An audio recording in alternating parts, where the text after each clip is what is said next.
అందరూ ఫైబర్ తినండి అని బాగా చెప్తున్నారు. అయితే ఈ ఫైబర్ ఏంటి, ఎందుకు తినాలి అంటే ఇది ఆరోగ్యానికి చాలా ఇంపార్టెంట్ అన్నమాట. అందరూ నెగ్లెక్ట్ చేస్తున్నారు, ఎక్కువ పిండి పదార్థాలు ఇవే తింటున్నారు.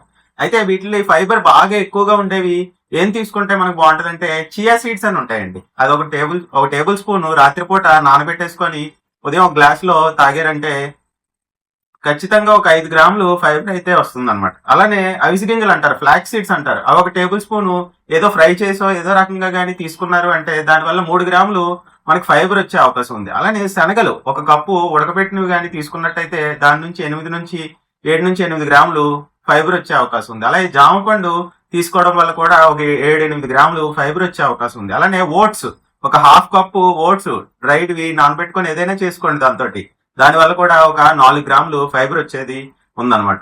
రోజు టార్గెట్ పెట్టుకోండి, ఒక 25-35 గ్రామ్స్ ఆఫ్ ఫైబర్ అన్నది బాడీలోకి వెళ్ళేలా చూసుకున్నట్టయితే మీ ఆరోగ్యం చెప్పలేనంత మంచిగా జరుగుతుంది అనమాట.